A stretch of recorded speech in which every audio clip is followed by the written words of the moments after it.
There's a saying, you can't grow if you say no, but I like that.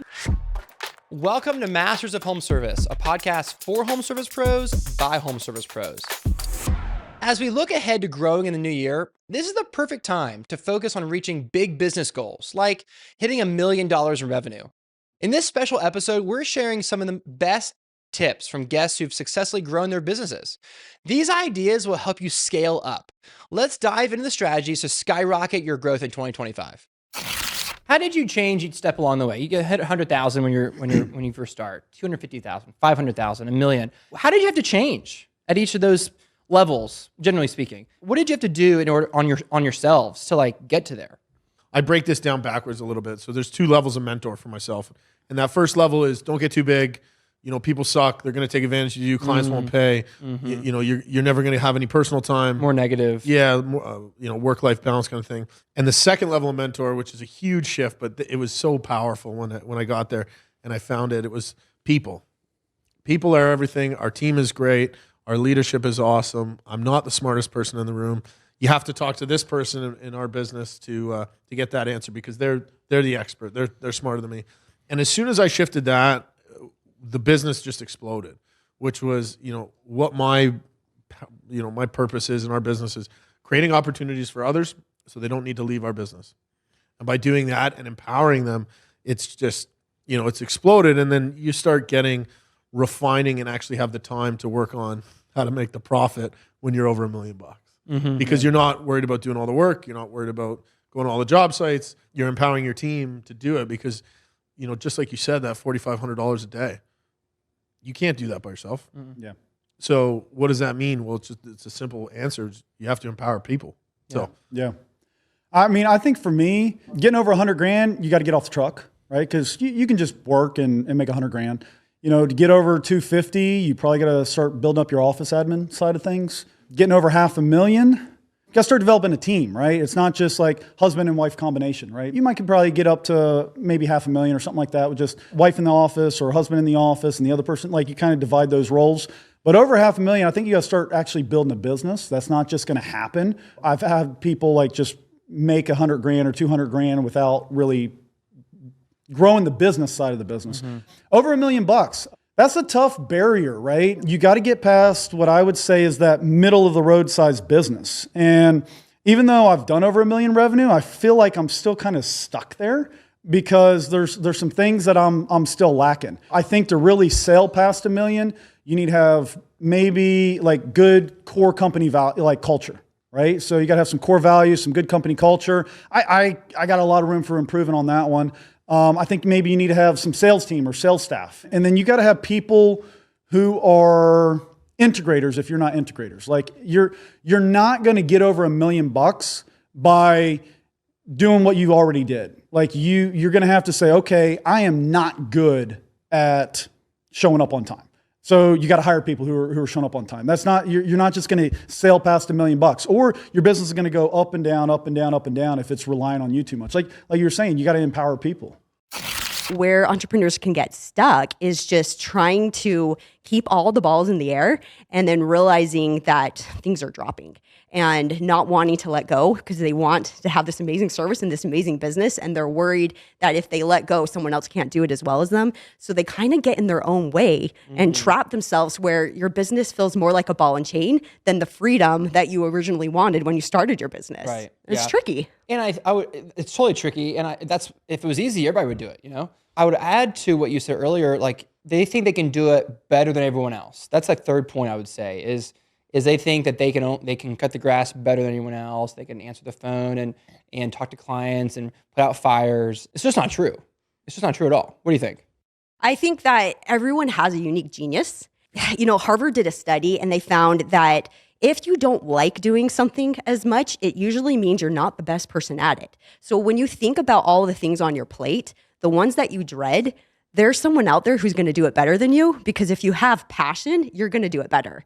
Again, in the book, Who Not How, they talk about procrastination is always seen as this negative thing, but it actually can be a very positive thing because it can show you which parts of your business you need to delegate. Because if you're procrastinating it, then that means you're not the right who for it. So yeah, entrepreneurs, you can do it all and you're amazing at it, but there are pieces that someone can actually do better if you find the person who that's their greatest passion. I want to touch on this a little bit more because I think there's two listeners right now. And I think one listener should stay in the truck because they freaking love what they do and they're magicians at it. They're awesome at it. They're awesome cabinet makers. Whatever they do their craft literally better than anyone else.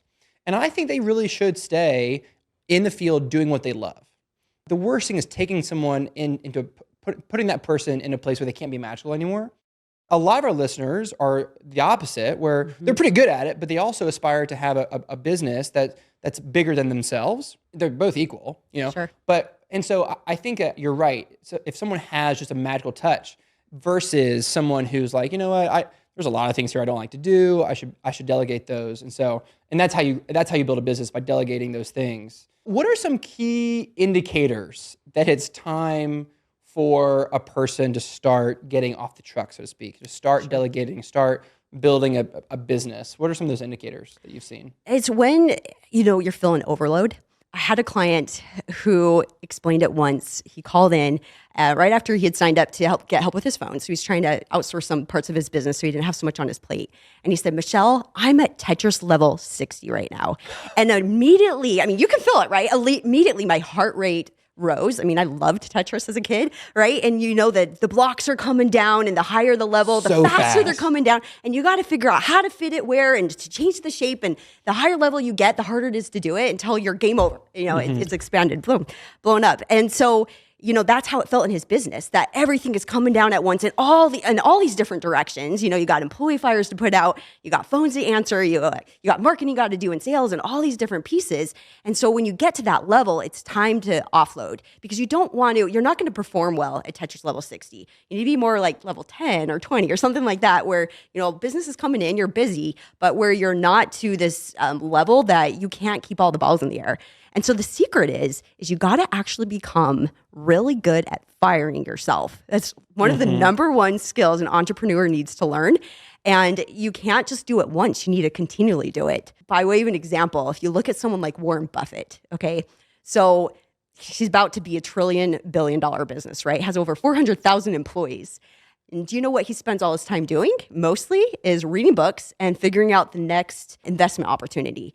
But the way he got there is actually through learning how to fire himself. He started out on sales, and then he, built his career there, and then he learned there were different pieces that he needed to offload. So he found another good person to delegate that to, and then fired himself from that role and then moved up to another role. And that's really what the entrepreneur needs to do. Is you might not be building a $1 trillion business. You might be going from, 100,000 to 300,000, or maybe you're trying to go from, 800,000 to 1 million or whatever it is. But the pathway to get there is to, learn to do a skill really well, and then find another who to let it go to, create a system, and then fire yourself from that role so that you can move on to something else that brings other value to your business. The lesson I learned many years ago is we were spending like 80% of our marketing budget in my painting company going into the slow season when demand was taking a hit. And we flipped that. We're like, we need to be spending it when demand's the highest, right? And so little tweaks like that. You talked about the lagging. I think another big area that people blow it in marketing is you work really hard to get your phone to ring. How many people you have in your database? If somebody's given you money, they're like 85% more likely to do it again if they had a good experience. And yet most contractors that we work with, most that I talk to, aren't doing a thing with their database. We have about 22 unique customers per year, and it grows every year. Okay, 1,800 one year, last year at 2023 was around 2,300 unique customers. And I'm talking like somebody buys a sales training course to anyone that comes to our events or whatever. There's this app that I use at any time somebody purchases something from our company. It could be a hat, I don't care what it is, drops into our Slack channel, and then goes to this other software that I use to send videos, and I record an individual thank you to every buyer. Wow. Okay. Okay? Adam, thanks so much for grabbing the contractor fight swag, really appreciate you. Keep slugging away. Have a great day, whatever. Or, hey, thanks for grabbing an event ticket. We can't wait to see you in September. I know it takes a lot to get away from the family and to bring your team and this and that. I just want to know we appreciate you. Like, guys, if you did that, you would see an increase, like a crazy increase in profit, right? Well, So I see the value. Where does the ROI come from? Are people, what? Tell me more about that. gratitude, man. You know, right out of the gate, it's gratitude. Like, all right, so take a painter. Because I was a painting contractor, I'll just go painter. Right now, we have a painter that we use. They're awesome. I love them. Last time they were at my house was 2 years ago.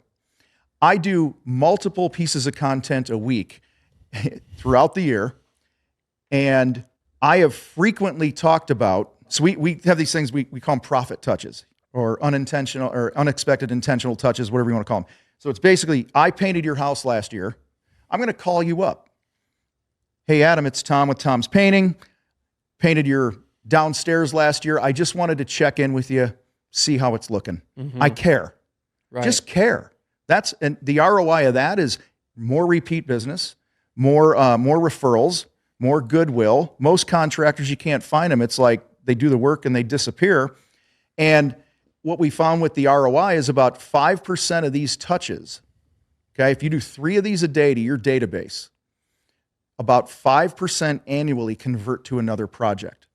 So 3 a day times the working days, it's around 800 of these a year. Okay, 5% of that is 40 projects. I mean, think about it. If you do a $10,000 project, Awesome. Yeah. it's free money sitting there. And so this is where I think a lot of people don't understand. Like, you worked hard to get the phone to ring, you worked hard for the lead, worked hard to build this relationship, and then you're not going to do anything with it, but you're fanatical about ad spend to get new customers. Right. Okay, so I think all these things just kind of work together to help you sell at the higher rates, and it's easier to, I mean, they say it's around like 5 to 20% chance of getting a new customer versus like an 80 or 90% chance to re-engage a past customer. So much. I tell people all the time, if you're not emailing your clients on a regular basis, you're losing money. Yeah. Well, listen, you have to be the kind of company that counts things. You have to measure things. You know, Jobber's great for that because we can measure all of the things there. The KPIs just come out of it as long as we put the good information in there. Yeah. Just take the very top of the software, the CRM. How many inbound leads did we get? What was our conversion rate? How many deals? Those are all important. Once I start to measure those, I can manage them. And I don't want to sound like I'm quoting another book, but I can't manage what I can't measure. And so measurement becomes really important. You know, one of the measurement things that a lot of us overlook is thinking that we need a 100% conversion rate. Every customer I talk to buys from me. That is not good. You do not want a 100% conversion rate. The only people who have a 100% conversion rate are doing illegal things, right? Yeah. One of them is selling drugs. You can guess what the second one is, right? So we don't want a 100% conversion rate. We actually want some people falling off, and that's why it's called a funnel. Yeah. So just measuring things really allows you to find the nuggets in your business. Yeah. This is a big one, processes. If you want to go from 400,000 to 2 million, if you're sloppy small, you'll be sloppy big. Yeah. If you're sloppy at 400,000, good way to say just wait till you're 2 million and you're still sloppy. So you have to have a really strong foundation, standard operating procedures, manuals. This is how we do it here kind of things. Yeah. What do you think about that? I 100% agree. And actually, you said it really well, so I'm going to say it in reverse so it sounds like I did it first. Let's say that you're running a business, and let's just use, for an example, your business is doing $1 million a year. But I call it fluttering around the edges. Like, you just can't keep control of things. Like, or you're stuck at $1 million. Last year you were $1 million. This year you're 1.1. You'd figure this year you're going to do 1.2. You're really not growing.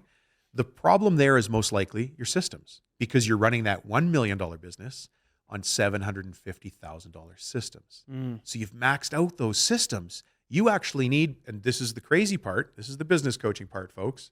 You don't need to go to $1 million systems anymore. You need to take that $750,000 system and imagine it as a $3 million business so you can pull yourself through that next bottleneck. Yeah. And those systems do so much, obviously. They reduce chaos and bring order to your organization. Yeah. They also make it better for your employees. Like, your team doesn't want to work in like a crazy Chaos. zone, Nobody right? wants chaos. No one wants that. They don't want to show up to work and, hey boss, where are we going to today?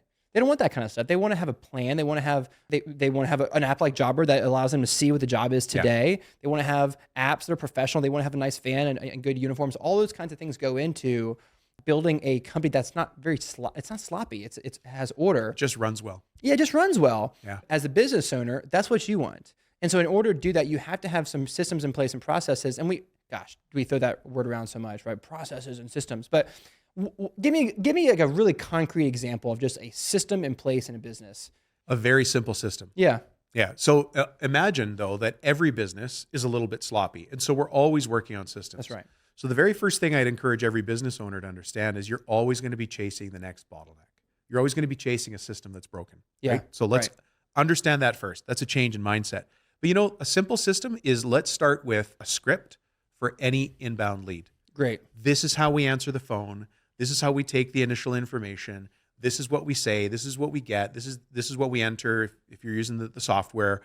There's a simple system, right? Yeah. You might also have a dispatch system. You might have how a job ends system. Here's another one that's great for marketing. Here's the system for the foreman to go talk to the neighbors on the first day of the job. If you've got a great system for that, your customer service complaints are going to go down and your referrals in that neighborhood are going to go up. Right. Because the foreman came, gave them a card, said something very simple like this. Hey, we're going to be working next door. We're only doing the gutters, but this seems like a very close-knit neighborhood. You're probably wondering if you see trucks you don't recognize.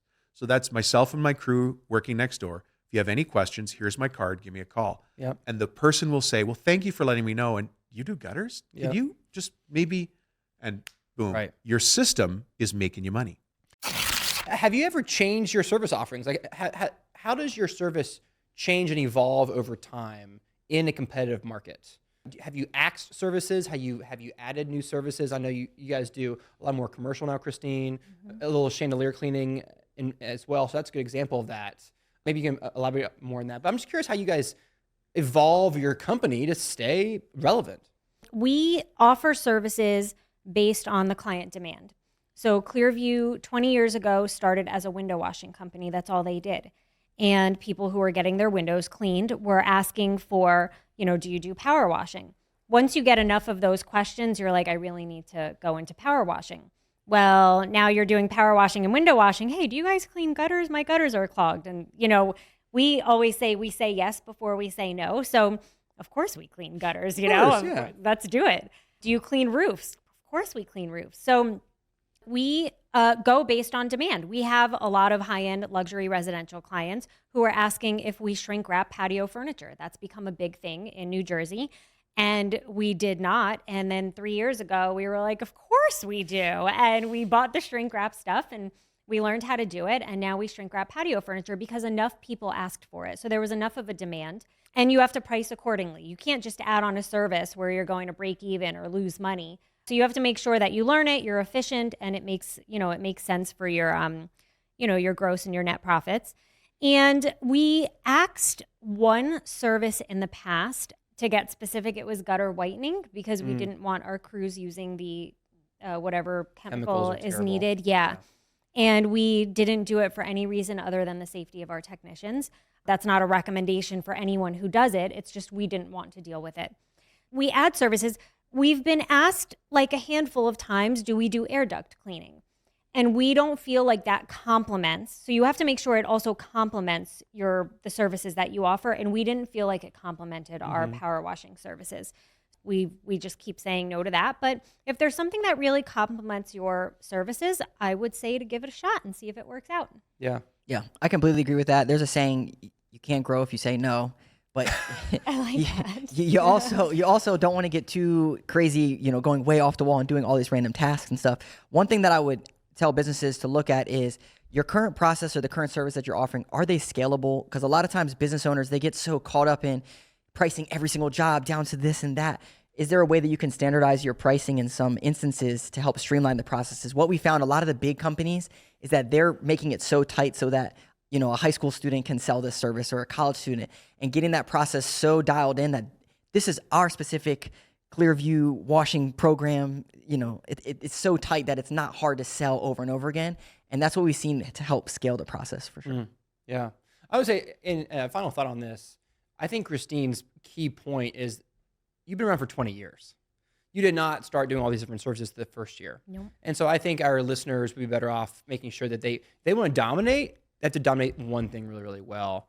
And once they've completely maximized in terms of a tier, once they max out a tier, then they can branch off. Yeah, there's a book called Good to Great, and there's a hedgehog mindset in there, which he says you got to focus on this one thing and be so great at this one thing up until around $1 million. Because if you're like so good at this, no one else can touch you, and everyone else going to be chasing all this stuff all around you, and you're just staying true to yourself. Yeah. Let's talk about cash flow. So, what kind of capital funding do you recommend for companies that want to go to $1 million or more? What kind of cash flow management do you need to have in place that doesn't dry up on you? Any tips on that? Don't take on unnecessary debt. I mean, start the process, but like I should have started getting credit for my business sooner. I didn't. I've only done that for the last maybe 3 years or something like that. But I went over 10 years with just cash, right? So yeah, we grew to a couple $1 million with no debt, with no, when I bought a vehicle, Adam, again, when we met, I was driving, I had $1,000 truck. I literally paid $1,000 for this truck and it was earning $2-3 grand a day, right? And so I think that, if you're going to grow your company, I don't think that you need to take on an unreasonable amount of debt. Now with that, start the process. Go ahead and get an LLC. Go ahead and get your credit, start building that. But when you get a credit card, don't use it like a credit card, use it like a debit card. Pay it off twice a month. Don't go out and buy a $100,000 truck if you don't have the money in the bank. Right? If you're like, I can't afford to buy this tool, but I need it to complete a job, maybe you shouldn't take on that job, right? I think, again, everything that you do should be profitable.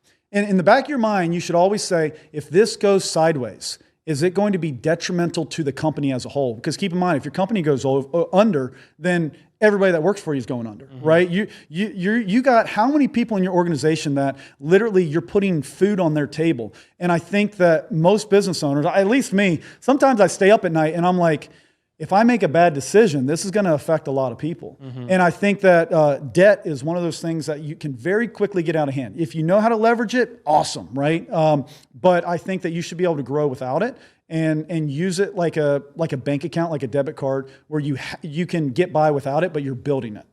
I would say if we take it back to when you're starting your business, make sure you can get personal lending before. In Canada, the banks don't really recognize you as a business for the first 2 years. So if you're not, so if you're not successful, you don't have a track record, they want to see that.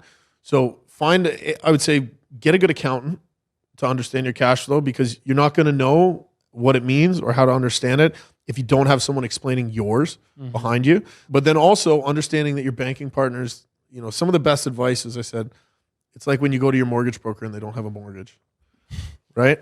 So when you go to your banker, but they don't have a business, right? Yes, maybe they've seen some businesses, but as you start in the small business world, understand the other side of the desk. That person is in an entry-level business banking position. They're in small business banking. A lot of the times that is just a stepping stone into commercial banking. A lot of the times that's just a stepping stone into private wealth management.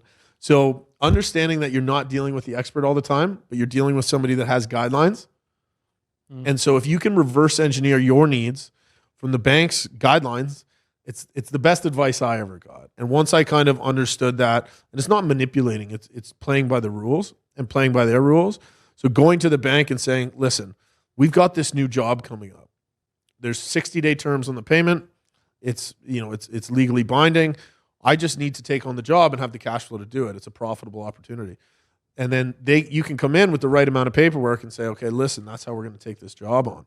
Or, kind of like you said, with that tool, we're going to be able to take this job on, and this job's going to pay for that tool. And then now we've got that tool for the rest of our business's life cycle. You don't want to do it, and I think we're agreeing on that. You don't want to do it to the point of like, it's not really risk. It's just like you're just shooting from the hip all the time. Yeah.